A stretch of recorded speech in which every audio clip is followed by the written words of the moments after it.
Thank you, Rudolph, and everybody else that has come tonight for being here. It was a pleasure to be outside. There was a golden light and so many people that I know and I haven't seen in years. It was great. I would have actually gladly remained outside chatting under a tree other than delivering this, but I will.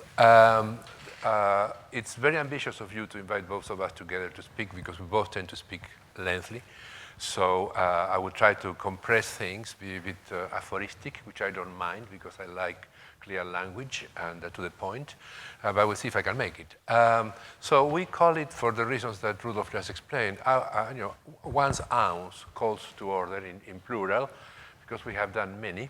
That attitude, the call to order, usually comes also from a basis of acute consciousness of the present moment, a critical standing, and a slightly alienated outsider versus things that we kind of check positively there. I had a bit of a problem with calls to order as an expression. It does sound a bit militaristic or authoritarian. It's the kind of thing that institutions do and not what the individual would do. Since we're individuals, I propose a variation, which is a cri de coeur, as the French call it, el grito del corazón, since ya que estamos en Miami. Es una actitud individual, sorry, I got hooked in Spanish. It's what individuals that are critical and have something to say and propose would tend to do. So I do like the cri de coeur version, and we've been accused, quotes, a number of times, more recently in the New York Times about the New York Times project. So cri de coeur is what it will be. It's an attitude that comes sometimes from needing to say something, very much wanting to say something, insert one's words in the discourse. So it may come from some anguish or from some deep disgust with the present situation. So it's very appropriate to talk about call to order now. In the recent years, there have been many disasters built in architecture, as everybody knows, so the time has come to come back to certain attitude of responsive, disciplinary professionalism. I would show a few images of very old projects that some of you, the mature in the audience, will know. This is, I guess, my own first call to order kind of thing. I'm an architect. I do not write much at all. The drawing is my writing. This is the first thing in 1972 that I did after finishing after being done with the PhD studies at Berkeley. It's a design for a very simple house. It's a deconstruction of the idea of facade, but it's essentially puts into place, brings up to the front of the discourse at that time the notion of authorship, that the importance of form, the importance of the writing together with the drawing, so on and so forth. In order to understand what the effect or the desire of the call to order is or was, you need to understand the present situation of the history at the time where the call to order inserts itself. If you don't have that understanding, it may not be as clear. But nevertheless, it was that kind of thing, and it was very effective. It was exhibited at the Museum of Modern Art. It was signed by me, written by hand, so there was this need then to a bit of a bleeding there, if you wish. This is the first things we did together when you were, as you see, very, very young, and it was informed by the same desire. It was called Fountain House, and this was, reasserted in the discourse at that time the importance of the production of beauty, the positive side of elitism, and the situation of language we call polyphony, where many voices can coexist on the same design, and there was a text, so it was really a call to order in that sense. Years after, this is about like mid-70s, I was completely fed up with the way in which the avant-garde was treating architectural space. There was a great deal of operations going on, a great deal of confusion. It was very difficult to understand things. So I sort of tried to recuperate the notion of room and space, that is it's typology of a space that has a great long history and that pervades cultures of various kinds. I did a design based on this. There was a house that had been very important to my formation. It was called Country House, but it's about making space going back to the typology of rooms and to representing the function of the rooms, so what I would call attributes, that were these pieces that acted as many small monuments within the space that were about what the room was about, in a way. Later on, with Jorge, we did this design. That was designed for a folly. That was about the opposite. It was a call to order, and in fact wanted to be a call to disorder. We proposed the idea of a new reality, the importance of designing things that didn't yet exist, but they could become real. So if you live long enough, you see that calls to order tend to be pendular, even though it's never exactly the same. They go up and, but sometimes it's a call to order towards a new thing, so sometimes it's a call to order to revise that. So, but that comes from age, that is to say, the understanding that things do change. But this was very important in our parcours, in our development as architects, and inspired a number of projects that were built. Urban design for us was always an extension of architecture. I mean, they were very similar. And at that time, this was the early 80s, I sort of put back into the discourse the importance of the American city. There had been such an excess, such an enamorment with the idea of all things and Piazza Navona and all of those things that it was need to go back to America, and this was about that, and produce series of projects very much based on typology. This is from Colombo Circle. It is in fact a circular temple, if you wish, with columns, but it's highly transformed. The good thing about types, as we know, is they can forever be transformed at scales and languages, and there is an immense vein of creativity in the transformation of types. All that led to our first building, that is this at Princeton University, and then the career, the practice developed, and we occupy, I guess, in the profession a strange place, because we're not a corporate office, nor are we star architects that repeat always the same building everywhere. We come from a deep understanding and interpretation of the specifics of culture, the specifics of place, and all of those things. And this project in Manhattan, for instance, derives directly from the folly I showed you before, but that's a very important subject in itself. I will not talk about it. And this building at Harvard University, in fact, comes after. It is the built expression of studios, of design studios I was doing at the Rhode Island School of Design in the very early 80s that some of you here may remember, for instance, two of you, with typologies. I mean, combining typologies in such a way that a new type will emerge. We are completely conscientious that at that time there was a need to come up with new typologies. The old ones inherited were not enough. Times and lives do change, and each moment then produces new types, and this was an attempt at getting at that condition by reassembling known types. The importance of construction and quality of construction has always been dear to us, as it has been a public place. This is a plaza, a municipal building, and an ice skating pavilion in Washington, D.C., and the architect's photo, which I don't like, rather empty, and the people's pictures at the Instagram and send to you when something is going on, which is this kind of situation. I will show, we've always been dealing with public place, even with public infrastructure. These are buildings for the underground, for the subway lines, and in Boston, in Dewey Square. And I will show, so this is a bit introduction to tell you about these call to orders that one has done, which are mostly drawn and sometimes written. When time changes and one professionalizes, it's harder to enact these conditions. They usually come more clearly from a time in your life when you are more in control of what you do than later on when you do have clients and things of that kind, but we try to maintain it. I will show 3 projects rapidly. They are already recent. This is in Wisconsin. The building in question, our building, is all that. This is an existing building by Harry Weiss, an important Skid Row and Merrill architect from the early 60s.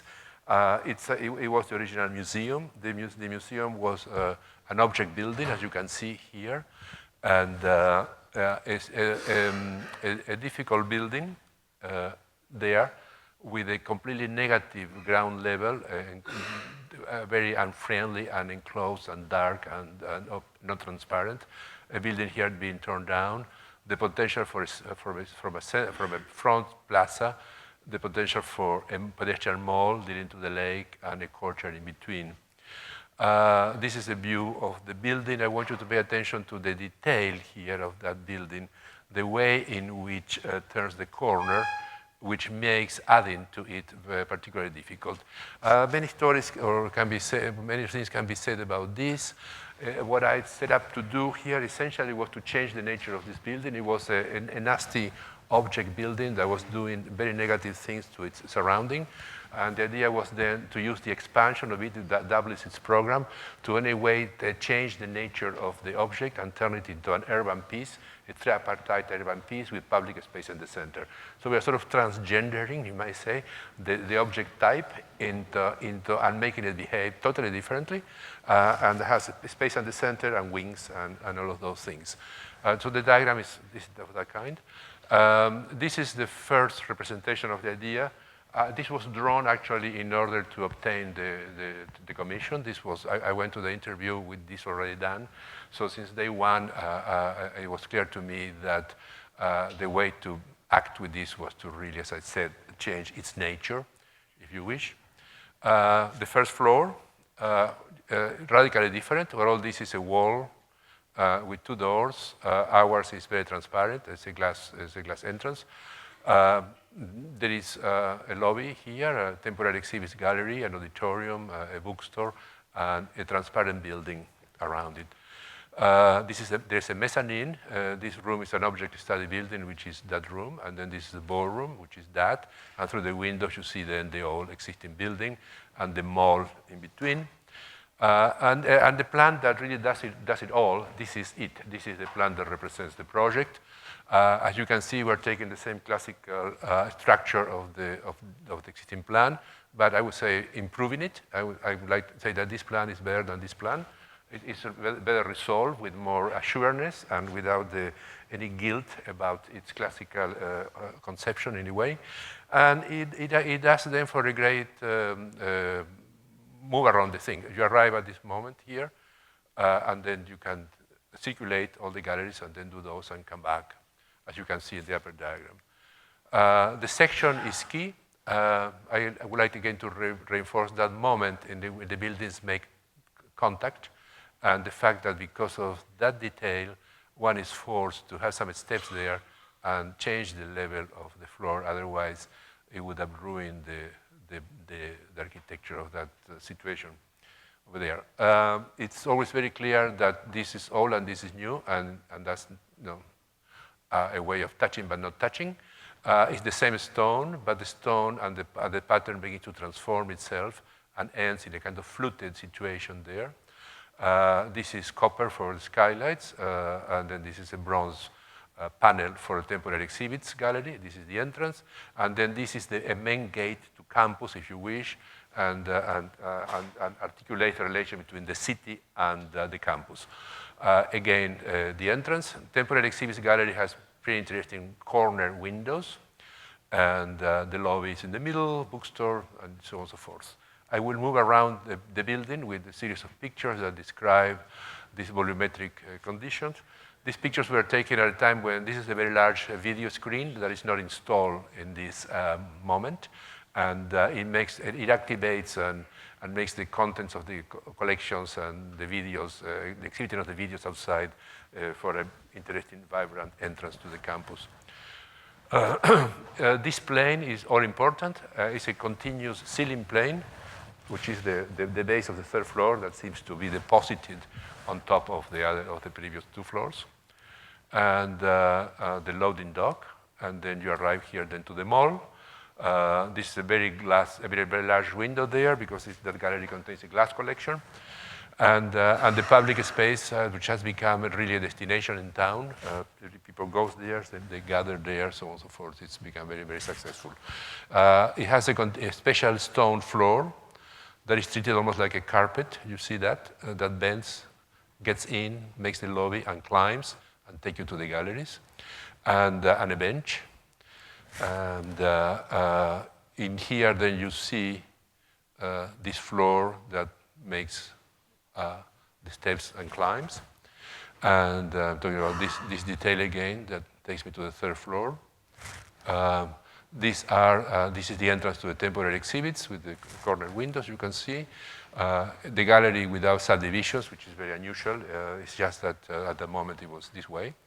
And the lobby, this is an interesting curtain designed by Petra Bles from outside inside, from Rotterdam, that privatizes this space for functions. It also has a beautiful pattern, which is a transformation of the ceiling pattern, and also does a number of very good things for mechanical systems, so on and so forth. This was at a moment when there is something going on. You can see then the climbing to the steps, and there is a structural glass bridge that connects the volume of the staircase across the lobby, and see that way. And the third floor plan again. We are now in the main hallway, main galleries, small galleries in between with the computers and catalogs and reading moments. And the big, long suite of galleries terminating in the new one there. Through the window here, you see our wall in the back, so we're looking that way, and the mall itself. So it's that kind of thing. I mean, how to double the size of a museum, an object building, and changing the nature, turning it around, making public space where there was none, making accessible doors and transparency when there were none. It's what it does.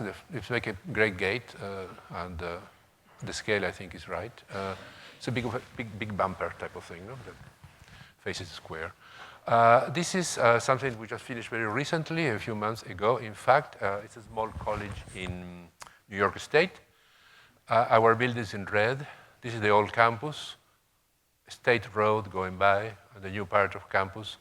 This is about the arts. And it's very rare to get a commission for two buildings for the same department. One is the museum, and the other one is where they teach art studios.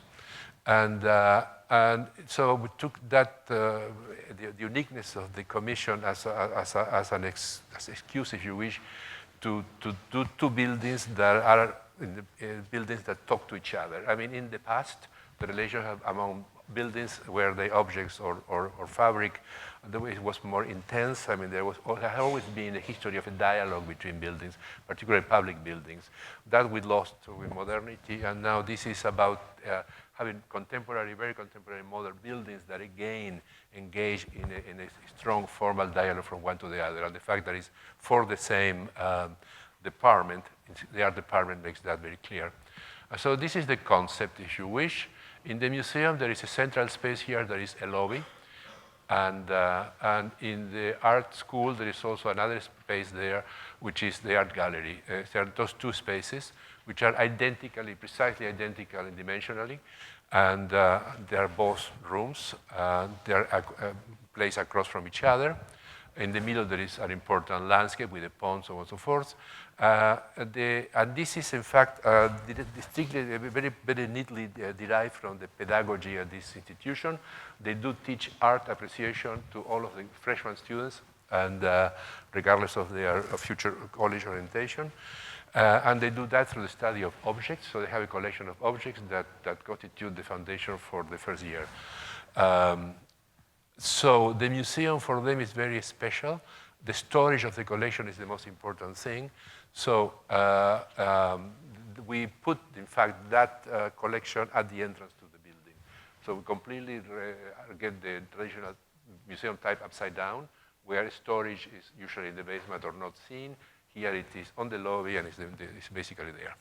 I don't need to describe this, but this describes, tells what they are. The space in question is this gallery that is on the other side. And the second floor building has an important theater, a black box, and gravity studios. And as you can see there's a courtyard circulation around it.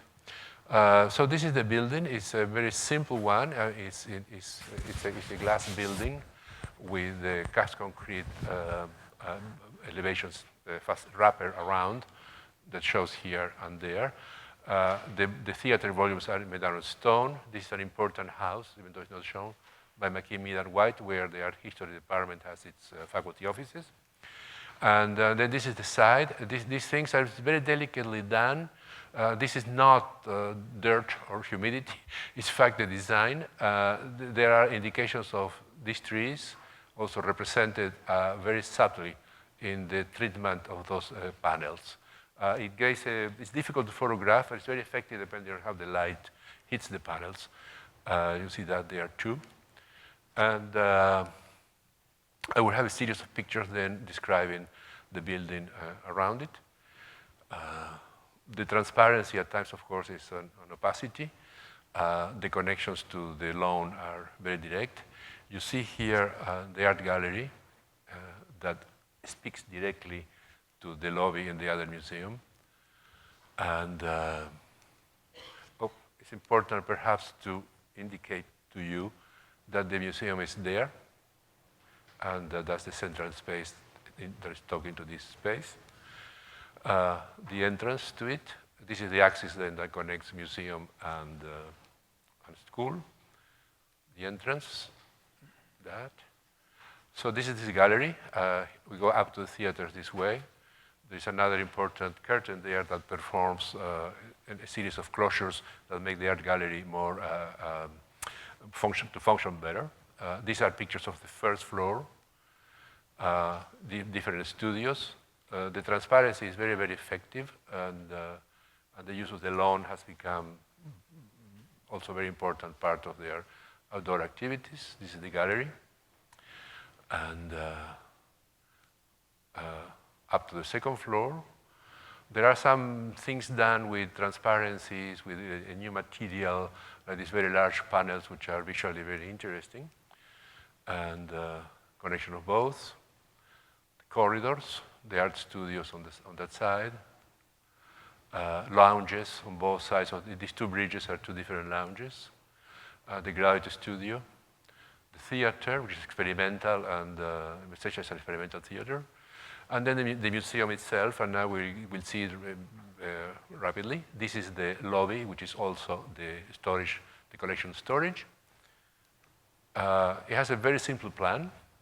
Essentially, it's a tripartite thing with a huge gallery on this side, services on the other side, offices and all that, and a sculpture courtyard in the back.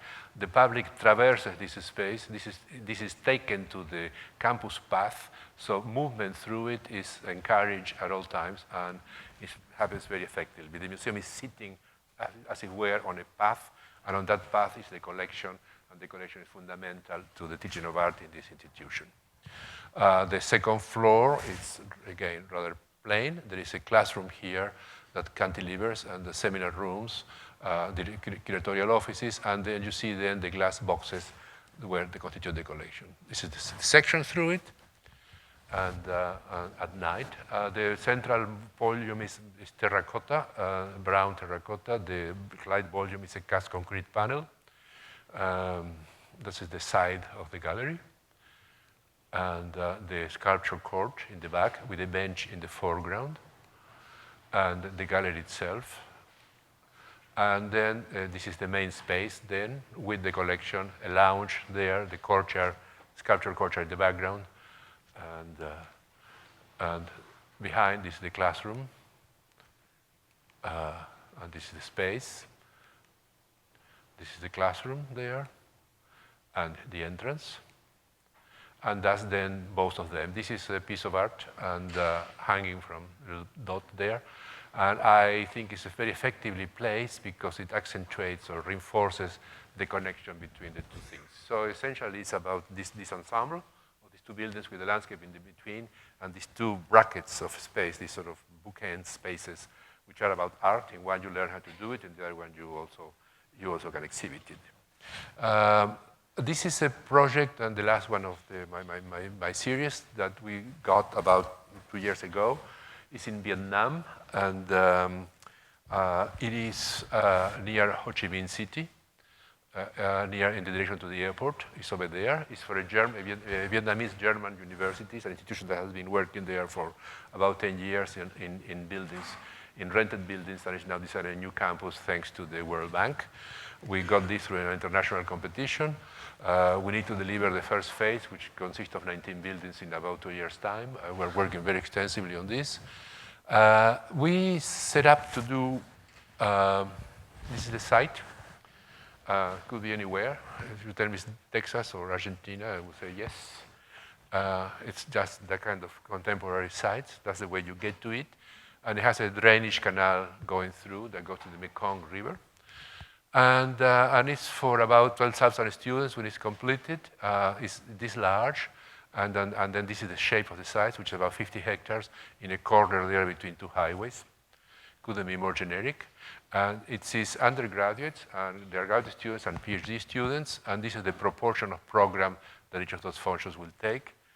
It's completely, it's almost like an academic city. There's nothing built around yet, and new towns will surround it shortly. This is the concept. We set up to do a campus, like if we were an academic city, almost like a campus as an object or as a town. But all the buildings are lifted up from the ground plane, and there is a canopy that connects them, and the functions are above, so there is a continuous garden. There was a great desire here for Vietnamese identity and also German identity, coincidentally. So that was kind of funny. I mean, the idea is in itself difficult to produce, but the garden, in a way, fits the culture of Vietnam and the reality of its climate very, very well, and the very technical and functional approach to the buildings has to do with Germany, I might say. It has a center and it has wings. And then this is what it looks like. These are the drawings that were sent at the time of the competition. It has not changed much. The structure is so strong that even it has changed a lot, it doesn't feel like it has changed. You have an entry square here, entry court, an assembly building, an entry courtyard, library. This is all residential courtyard buildings, laboratories, administration, a physical plant, classroom buildings, and sports. We very much wanted this to be a real campus. It's the first time that there is a campus built in Vietnam, and the government is very conscientious that this should have been exemplary, because it will be repeated or taken up by other peoples. So we essentially set up to do in a way it's a modest campus, and also all of the buildings look exactly like what they are according to our Occidental view of things. You recognize what they are. I mean, the sports building looks a certain way, and dormitories look some other way. And as you can tell, you know a little bit that that this is an assembly building, that this is the sports are there, laboratories. This is an academic village for people, for faculty. So the thing which is outside the figure, the four corners are very important, is the faculty residences, and then exhibition space for those programs which are held that presenting a deal of interaction between the industry and the university. This is what we set up to do, a completely pedestrian campus that offers many, many choices of life. There is a canopy, not unlike we were saying last night, the canopy that Lapidus built on Lincoln Road. And it rains every day in the afternoon. Shading devices are all that is quite essential. The budget is extremely low. Most buildings are not air conditioning, so you have to use the vernacular and common sense to ventilate and to cool spaces there. This is another view of this is one of the refectories, and then this is our classroom buildings. And there you have it then per function. There's also, of course, space for future growth in here, in the back.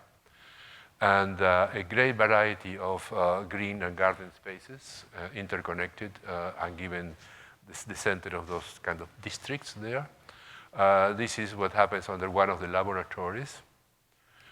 This is what happens under the residential halls and in between residential buildings. This is a mistake that was later resolved. In order to make room for the ambulances and fire trucks, you need 4 meters, 25 centimeters. At that time, we thought it was too high, and we ended up by raising up the canopy to 425, So it's a continuous horizontal plane of canopy, and there is a continuous garden. There is an orchidarium. I mean, orchids there are like bushes. I mean, they just grow like nothing. You may see echoes, if you know our work, of some other things, that, for instance, the residential halls in Phoenix, Arizona, with student lounges on the terrace that we have done a few years before. This is what we call a ranchito. And this funny thing is a small building that it became, it is not programmed, it's rooms for students' use, and it's exactly the vernacular of Vietnam. It has happened, and it coincides with the vernacular of Argentina, so that we call a rancho. So that it was a funny coincidence that we made a great deal of. We found it very amusing that we could have something there looking very much like our culture and their culture. Residential halls, you see this is the kind of floor, I mean, this is dining halls that is throughout. Enclosed dining happens here with the professors dining on top. This is the view from the administration of the assembly hall and the refectory, the laboratories. You see, the buildings are very simple. They are very much like typical modern South American buildings, made out of concrete, masonry, white stucco, aluminum windows, tile, cement floors, and that's it. So with that language, it's sort of hard to avoid a constant reference to some kind of global mid-century modernism that troubles me a bit iconographically, because it should have not, maybe it should not be that direct, but it's what happens. There are two arcades at both edges of the laboratories connected by the canopy, and then the last one jumps over the canal, becomes a bridge, a covered bridge, and goes to the administration building. So that's the view from the back. A few images of where we are now. This is first phase, and this is what we need to deliver very soon. The administration building changed, this building, the assembly hall remains there. The library changed a great deal. The square courtyard became triangular, and it's quite good. These are the laboratories, administration, exhibition hall, and sports. This is the first phase. And then you see here the campus complete. There are many changes, but if you don't look too closely, you don't see them. You see it's exactly the same, because the infrastructure is very strong and very malleable in that sense. I'll give you a hint of what things are looking like. Assembly hall, entry court, library. And this is what some of the dormitories are evolving into. And they're very interesting social spaces. The density of these buildings is brutal. There are 3 students per room for undergraduates, 2 per graduates, and 1 for PhDs, but it's extremely dense. These are places that they use to dry their clothing, which constantly wash. Constantly seems to be. They're always full of clothing. And then these are the terraces for social activities in the middle of in those levels, of course.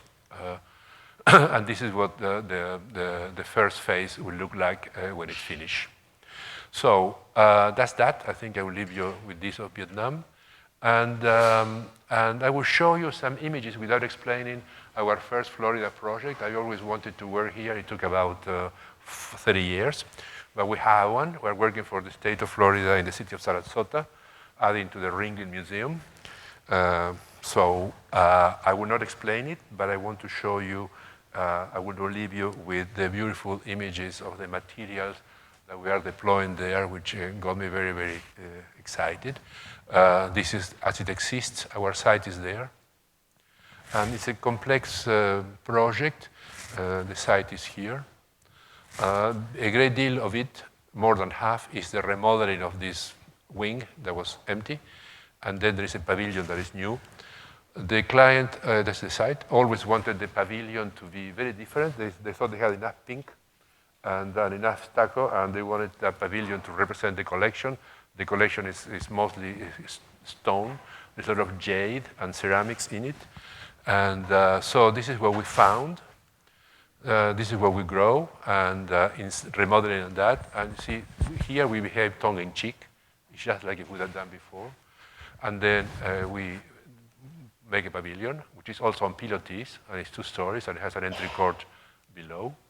This is the level of the plan at the level of the art gallery. This is the 2nd floor. And that's the collection, and these are the dominant materials and colors. There is plenty of ceramics at the ringling and throughout the buildings, using a kind of Venetian mode. So we wanted something evocative of Asian architecture and gardens, roofs and benches and gardens. And of course, it's in Florida, and Florida could be said to be like that. So I began to work with the skin of this and doing various studies. After a while, it was clear that the terracotta was going to be a very excellent material to do the skin of this pavilion. It was studied in depth, and then this is a drawing that deals with the difficulty of hanging the largest pieces of terracotta ever made, which are very heavy in compliance with the recent updates of the hurricane code, which is kind of brutal. So to hang it, it was a challenge because there is a rotation there and other tricks that make the vertical runners very difficult. So these are segmented runners. And then this is a mock-up. They are very clearly on the situation of old Asian ceramics, but as you can see, it's also very contemporary in a way. And I have some pictures. Well, behind the scaffolding there, you see the green being installed. It's a very difficult job. It has 0 tolerance. The pieces are very, very precise. The edge of the buildings, this is the underside the entry court. And I leave you with this picture. I hope it will be very beautiful. We open in about 6 months' time. And it's this combination of things which I think is Florida and it's Asia, and of course it's one's heads and all sorts of things. So these are coming attractions in about a year. Thank you. This is my part is finished.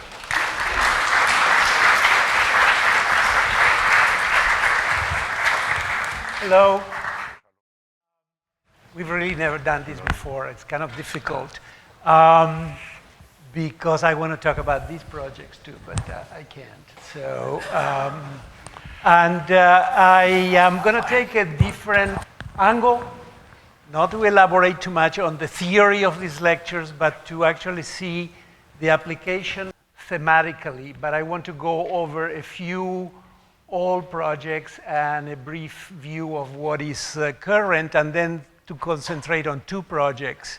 But I want to go back to this project because Rodolfo rightly selected this as one seminal project in our production, the house, country house, that mostly he defined in terms of the problematics of the issue of a space versus the issue of room.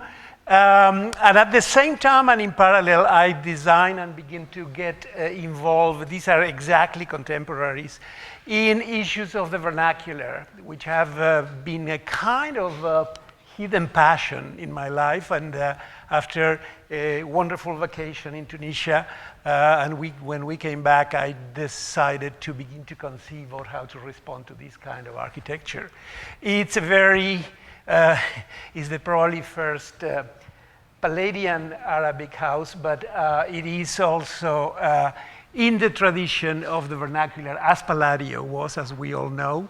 It has an idea of a wrapper that is a stair that deals with this building as an object in the beach, as most of these buildings are, and connecting around as it wraps around with every floor and with the terrace at the top, and incorporates really an interpretation of what might be as basic and paradigmatic elements of the vocabulary of Islamic architecture, yet actually you can't find them anywhere. So it's a very sort of vibrant building in many ways that tries to create these resonances with things of the past, of things of the present, things of a culture that I think will be themes that I have chosen tonight to really focus. And it is a very modest building, but it has always been a very powerful inspiration even to this day.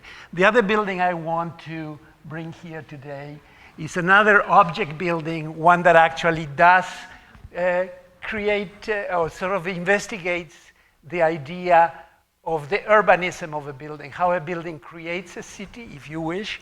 And this is one building and one commission. It was a real commission, believe it or not, although it was not built, in Sicily. And it brought me directly in touch with the experience of the Baroque urbanism, which is what sort of dominates the whole urbanism of this island, because it was destroyed, half of it in 1693, and then, you know, all the Baroque architects descended and reconstructed all these cities. It's a minor city, but I was asked to create, we were asked to create public spaces there without much of a program.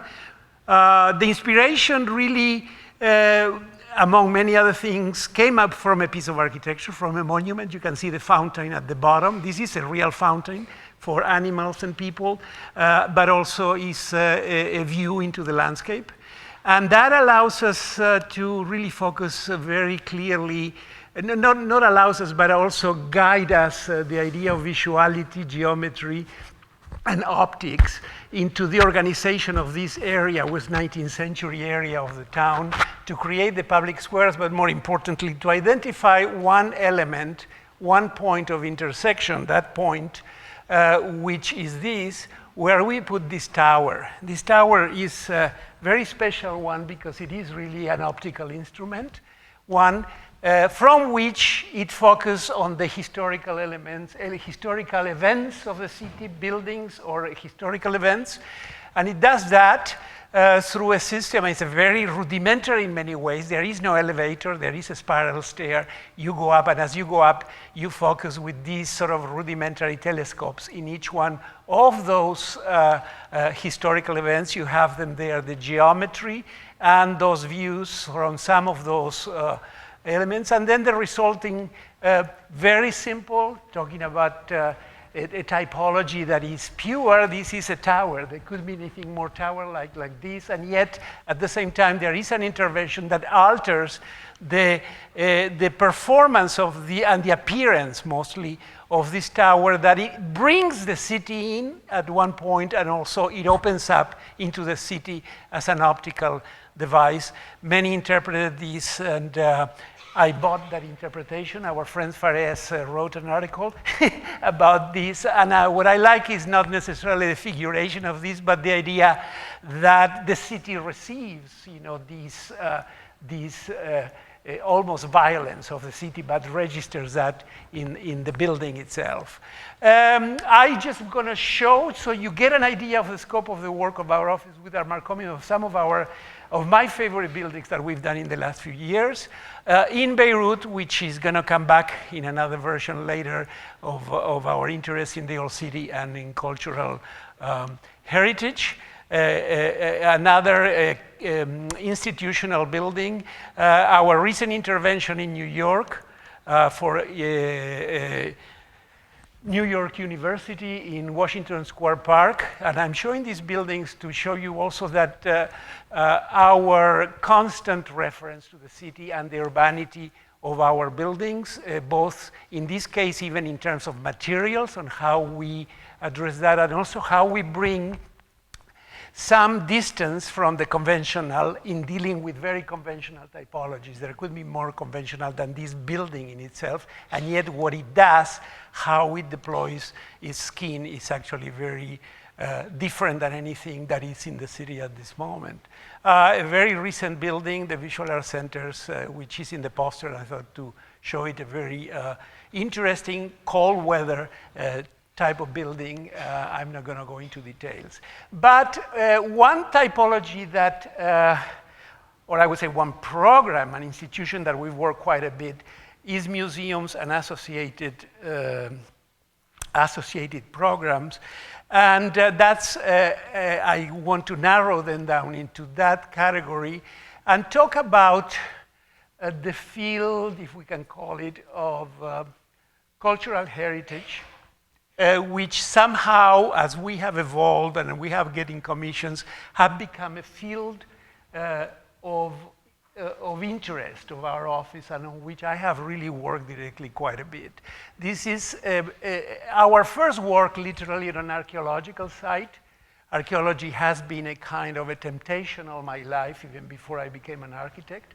The idea that because there is no writing, you need to have objects, artifacts, and buildings speak is obviously something that interests us theoretically, but also as a practical thing. And this is a ruinous place of great historical significance that we were asked to intervene. There is a very elaborate project. Unfortunately, the construction started and stopped immediately, but in which we developed, I think, quite an original vocabulary to deal with the remains of many layers of history on a promontory in the middle of the city by the device of a wall that registers and at the same time protects these historical elements.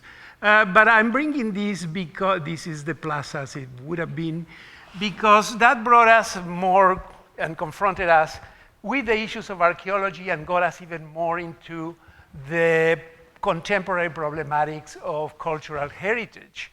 We have a very interesting and problematic job that we did in Abu Dhabi. We worked not in the Abu Dhabi that comes to mind when you talk about Abu Dhabi is the big city with the crazy buildings, but actually in the desert on a mud fort, which needed to be preserved and to which they wanted to add a museum, and the preservation and the museum were necessary for the government because this is the fort in the desert where the president of the Emirates had been born and grew up as a kid. It's in Al Ain, in one of the hottest areas in the world. That's really the building, but what dominates the architecture is the emptiness of this precinct of a mud wall and how you put a building there without a program because they didn't know exactly what was going to be in that museum since there were no artifacts, there were nomads. So there is nothing other than this archaeology that they found, which was not much. The Grove is new, but it is really a recreation in a very architectonic way of what used to be the oasis that had kind of died around it originally because this is now engulfed by the city. And the project is much larger, but what we managed to build in the first phase is the pavilion of the museum. And it is really this detached almost, this distance pavilion that looks into the emptiness of this courtyard, which is really the most beautiful part of this building. And it is glass, it's all glass, but it's glass as an excess. The floor, the ceiling, and the walls are glass. And also it floats. That's for archaeological reasons. It's a building that doesn't touch really the ground, although of course eventually has to touch it. But literally and also technically we had to resolve a very, very shallow base for this building because potentially there's more archaeology underneath, although it had not been excavated. What this building, I bring it here very briefly, is because it presented us the problem that is also about materiality, how you choose a material and how you choose an expression and a rhetoric in a building existing condition that is already quite mute, quite silent. I think we did the right thing. I think glass seems to be an odd choice for the desert, although it just complies with all the good ways in which we conserve energy and all that. But it seemed to be also the good choice in the sense of the way glass behaves in the desert in terms of reflections and how it actually, the object, appears and disappears at different times. Glass allows us also to show the archaeology from inside the glass floors, as you can see there, and this is under construction. And then, of course, the design of the gardens that using the water in ways that are familiar in some of these areas of the world, to create the circulations and also to add to this sort of abstraction of very simple basic elements: mud, water, the gardens with the local species of the desert. These are very fresh, new palm trees that will eventually create a canopy. And I leave this last photograph because the problem with this building, which was finished 3 years ago, has not opened because still they have not resolved what they're going to put inside, because there is actually no collection. So there's going to be a lot of writing that needs to be put somewhere. But the question to me that this question poses that interests me is, what do we really mean today but a museum of cultural heritage? How we approach this topic is not very obvious when you think seriously and when you look at what has happened at the contemporary museum in the Western world. These are two photographs that appeared not too long ago in the New York Times that I dug up from the website. I think they're fascinating. This is one day at the Louvre and the Mona Lisa. And these photographs are very, very troubling to me and very informative. They are, of course, excessive. They are an extreme case, but they tell to me where we are, frankly, with the art museum today. What it is that we are doing with museums, what it is that we are expecting a museum to do. It is a spectacle, or is it a place for an experience? I don't think the experience is what defines museums today. And it is a topic then that has interested me, and I'm still investigating, and I'm showing two projects now that begin to tackle of how we can transform the experience of the person that goes to see something of historical, cultural value, how we work with those experiences. This is the Menokin project. It's a project that is going to go in first phase under construction. It's a very interesting project because it's working, of all things, with a ruin, and what do we do with a ruin today? That's how I define. Of course, that's not how the client defined it. Just to understand what this is, we are in Virginia. You get Washington, Richmond. In the northern neck, number one is the area of the project. This is an area of where, in a way, one can say American Republic was born. It's an area of important historical houses, and this was the house of Francis Lightfoot Lee, one of the signers of the independence, and it's called Menokin because it's on the site of what used to be a sort of settlement of Rappahannock Indians on one of the branches of the Potomac, and it's a plantation.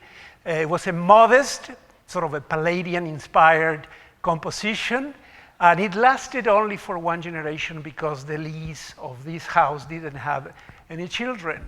In fact, it was forgotten that it exists while most of the other houses had been restored, and now they are historical museums, each one of them. There are a few miles from here is Washington's birthplace. This house had disappeared, and actually in the 60s it collapsed. And at the time, actually, it was rediscovered. A foundation was created, and the idea was, what do we do with this? We need to save it when it was a little bit, perhaps, too late. That's what remains today with a carport, the large scale to protect it a little bit for the elements, but continues to deteriorate. And that's when we are called by the foundation to say we need to do something, and we want this to become one of these other houses that are here, that people come and visit, and we need to reconstruct, blah, blah, blah. Well, we begin to study. They have done a tremendous job of basically surveying this place and saving what they could. All the pieces of wood they could save, they have identified. They are all there. They have found archives of photographs from different times. There has been a survey of all the elements, and even the things that were saved in good shape are at the museum, Virginia Historical Society today in Richmond. All the stones, this is a stone construction that were saved, are identified and numbered, and so they know where they belong to. And so what else do we have here to work with besides all of that debris that is being classified under ruins? There is, of course, a context of architecture. This house is the result of the marriage of two families, the confluence of two different capitals, two plantations, number 2 and 3. The children married, and one of them, the lease came from one of the best of these houses, Stratford Hall, a few miles from Menokin. It is a major sort of villa with an American interpretation, probably the best colonial house that I have ever seen, because it's a total invention talking about transformation of types. The other is much more sort of normal in the derivation from Palladius, Mount Airy, where the wife, the bride came. And that's also now still inhabited by the same family. Here are the 3 houses. So there is a story about architecture that one can tell here. There is a connection between the 3 houses. There is a landscape, really very, very much untouched.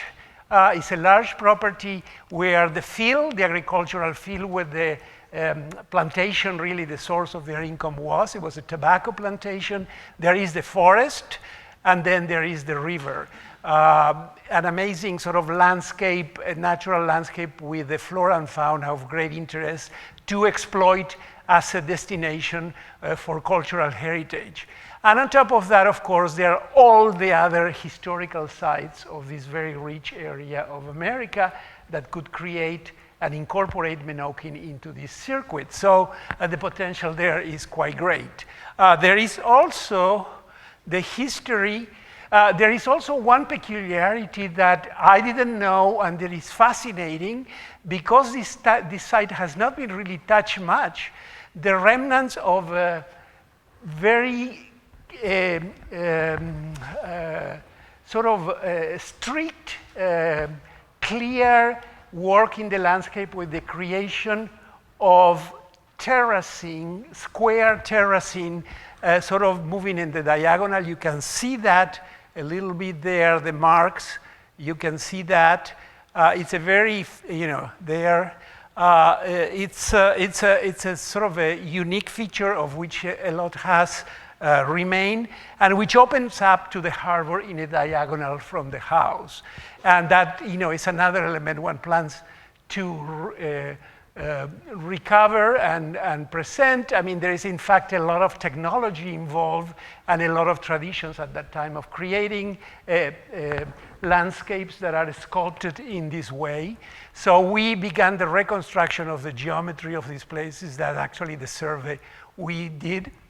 And then, of course, the life of the plantation itself, of which archaeologists that are already working and ourselves have found all the traces here. There are many elements of the plantation, and I can't really go into details, but each one is a story. This is a whole lecture in itself.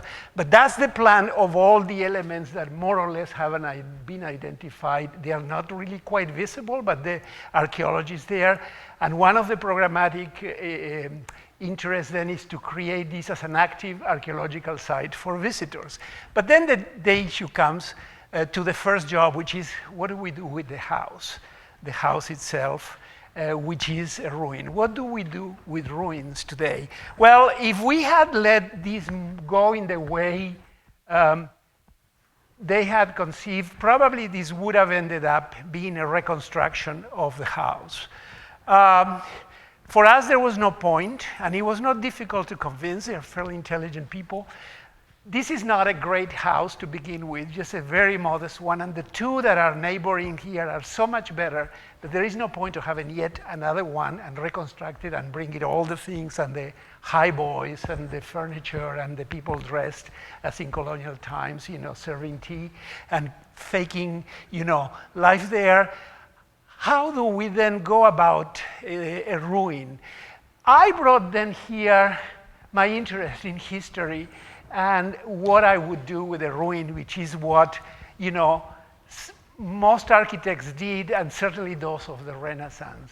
Ruins, you can learn about architecture from the ruins. Why? Because ruins really usually present things that you can't see, but presents the guts of buildings. If nothing else, they usually present sections, things that you can't see. They present the insides of walls, the ways things are put together, and they are there in a way as lessons of architecture itself. Is architecture in a very pure state. We wanted to take that road, and as you can see, we were going in the direction of turning this building almost inwards into itself and become a reconstruction, but about architecture and not necessarily about the house itself as a historical piece. Those are the 4 facades of the original. That's what remains. It's not a lot. We had to do some things that are technical and responsible, which was to recreate the water table. For that, we proposed to use the stones that are original, that have been identified. They all belong to that. So we isolate the house. Those are the stones that we can reuse. But then we have all these many, and they really suggested we should reuse them all. We didn't get that along with that proposal. If we have done that, this is a kind of hypothesis, we would have then constructed a ruin, reconstructed a ruin, because there are not enough of those stones, which is not the path we wanted to take. There is no point in going back to a kind of romantic idea of constructing a new ruin.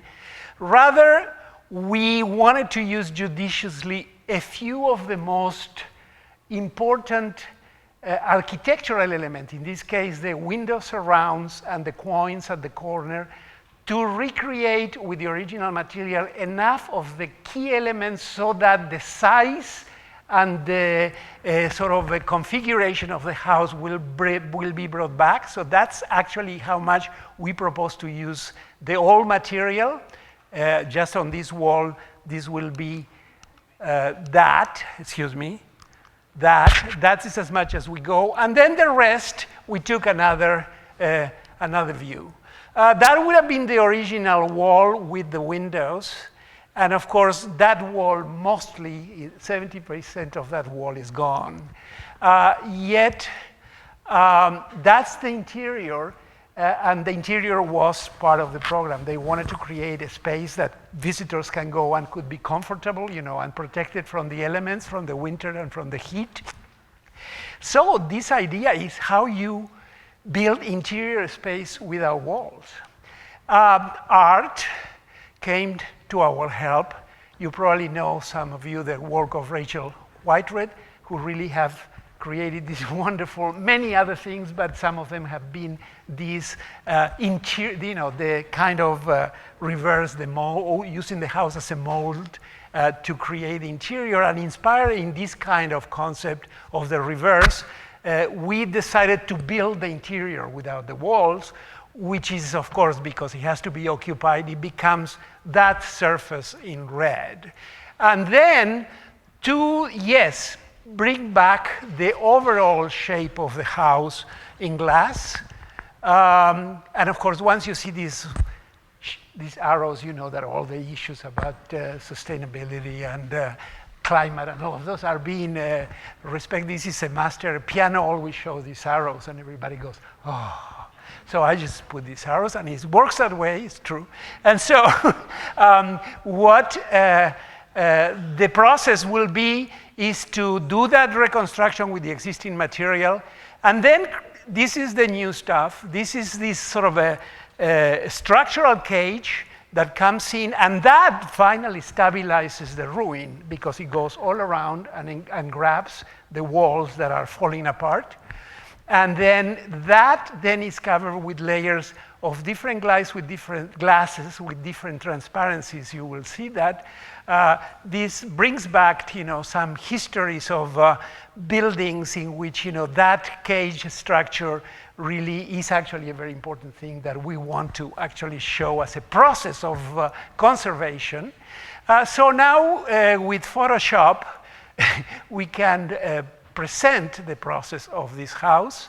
That will be then the first intervention. The second part to bring those particular architectural elements, and then to build that interior with all those elements and the glass structure. And have then lighting that works in a certain way. It would allow us to reconstruct the volumetric of all of these. Interestingly enough, this will allow us to show already two very important things that became apparent to me. There were two hands here in this building. The masonry walls were done very, very poorly. The masons were not very good. The fireplaces, of course, require a very different hand. And that's why they are still standing. I mean, they're perfect masonry, and we will be able to see. There is a vault on the basement here for the cellar, and that's how we plan to do it. We don't reconstruct the rooms. In fact, we will keep this left side 3 stories, so one with glass floors and all that, so one can experience that ruin as a teaching device. And then one room would be reconstructed in terms of geometry and the space, shape. Another one will be a demonstration and an overlook. Some of the wood paneling, the ones that are at the museum that were saved, will be brought, and somehow parts of this idea will also be exposed from behind on how this paneling was put together. So it is really a building that talks about its own process of existence and construction. Some of those interiors, and you can see, I think in the previous one, how most of the transitions from rubble to stucco, and then the glass that will cover other parts of the way we contrast the lath, the cellar there, the glass floor, and that's we were intending. And of course, the interior layer of glass, because it's a double one, will actually be of different levels of opacity. So at some points, you would be able to see it from the outside to the inside. So it's a very small project, but I think now it has gotten a lot of intensity. And it is, unashamedly about architecture itself. So it's a really kind of critique, if you want, I mean, that word's been overused, of the typical or the more traditional approach to conservation of these houses, which is to actually reconstruct life.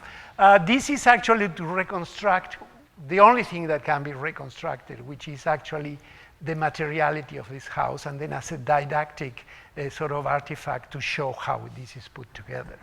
Okay? And that's those views on how it may look like. The other project is one that poses another type of problem. Huh? No, this is the last one, yeah.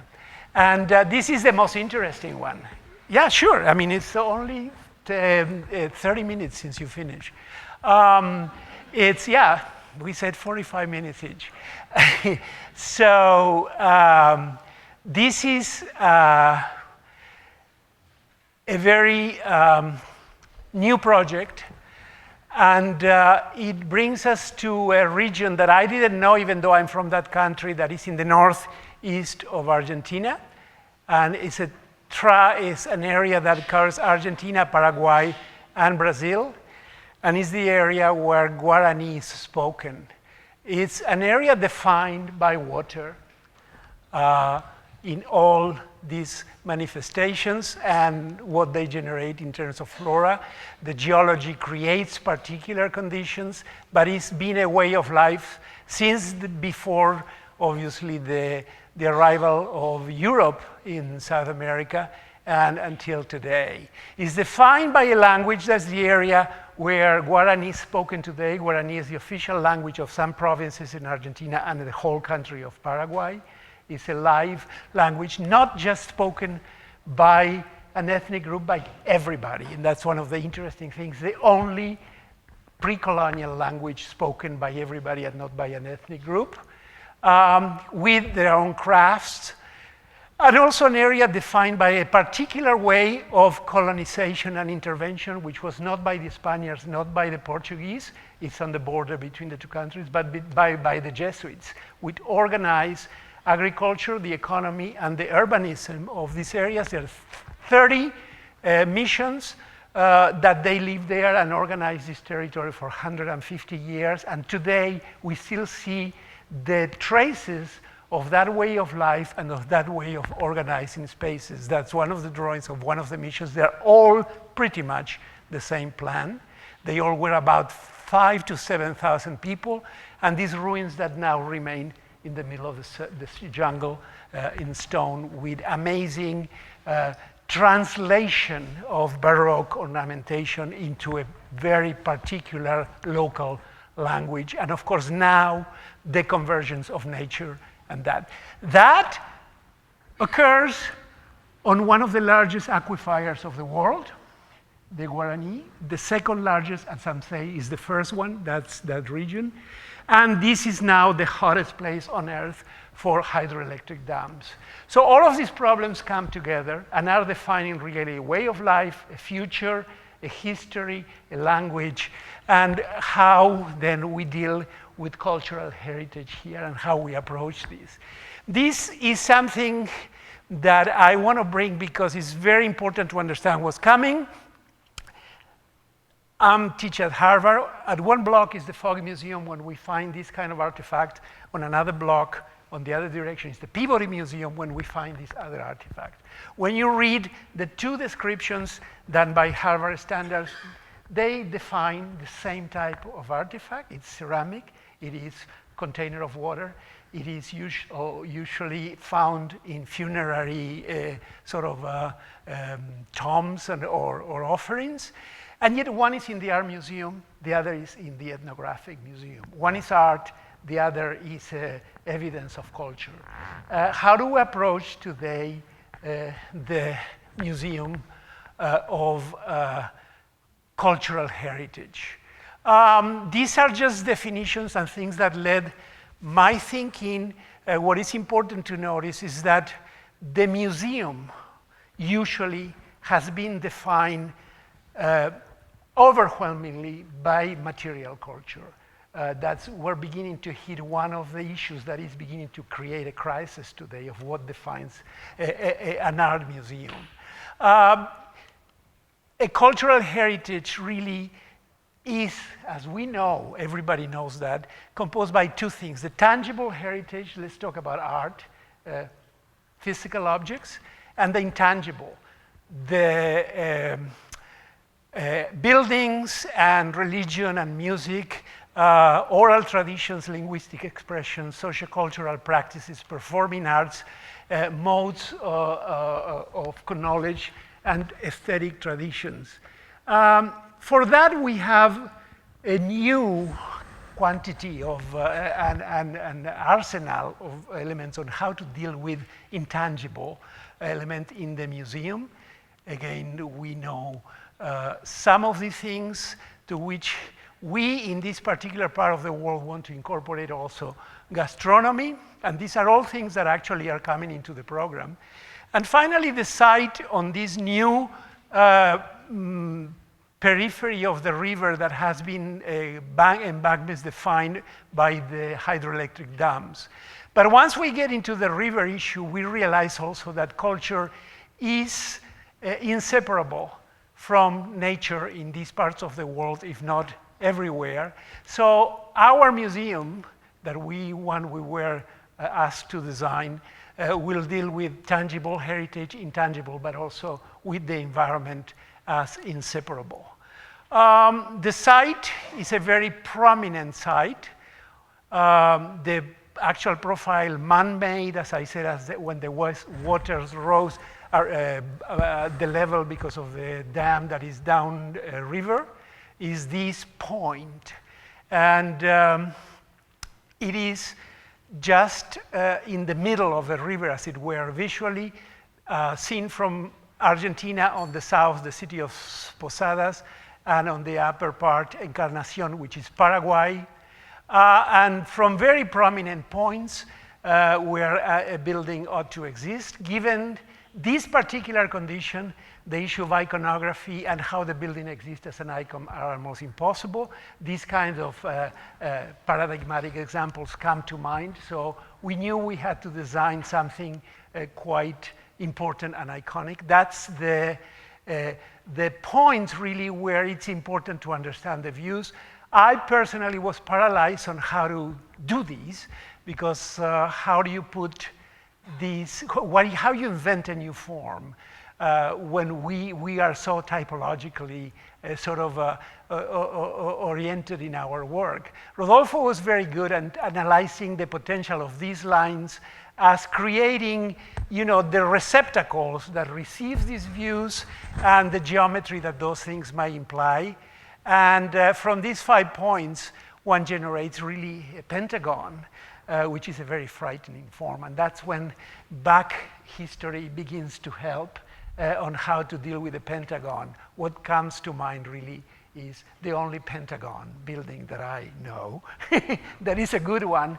Pentagon is a very tricky form. It's a very confusing form, very disorienting form. And how you deal with that is how they dealt there. You always think it's a square building as you expect this, and then you get lost if you don't know how to handle that. There is with the order. You bring the order into the building, and you bring a circle in this case. What we did is to bring the grid into the building and create this, I think, very interesting plan, and then the landscape with, and also the deployment of a program. Number 4, really, for instance, is a very large festival type of outdoor theater, and the museum is in the center. That's that festival kind of outdoor theater in one of the concave walls of the building. The building is built with basalt, which is where the geology gives this region, the whole region is sitting in the jungle on this basalt sort of crust. And it's actually very cheap and local industry. I'm not going to go into the details, but these are all now considered aspects of the program that deal with all these complex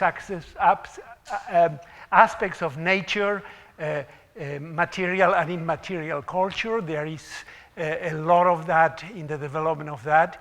The main floor contains, in the courtyard, a glass floor with the map of the region.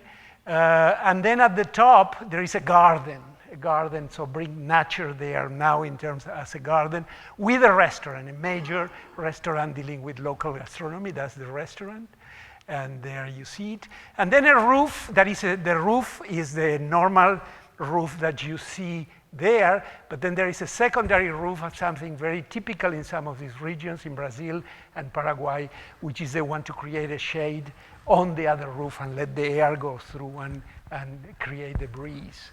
That roof has that kind of geometry, and I'm just borrowed these things that I found actually in a friend of mine job in Buenos Aires. This is a mock-up, but that's pretty much exactly the idea that I have of having this metal mesh. This is permeable, the water goes through, the real roof is below, but this is only for creating the shade, and let's face it, to create the image of this building, which otherwise was very low, and really create the icon that we needed. It also wants to be, it's a very exaggerated, the colors, but we wanted to make this almost like a bowl of vegetables. I mean, this is a region that anything that you throw grows. This is the jungle. So to bring this in the middle of this beach, actually, because this is a beach, and really present these tropical gardens with the restaurant at the top, and then the theater opening into the river. That's the beach. That's the bowl of salad. That's the view on the little pier that shuts into the river. The courtyard, which is really an open courtyard. You see the restaurant above, the glass floor with the map. And then the theater opening into the river, which you see on the right, which is here. It's also very simple construction with the exception of the roof. And then the festival and the icon on the river. And I finish here. Actually, I spoke for 40 minutes. Thank you.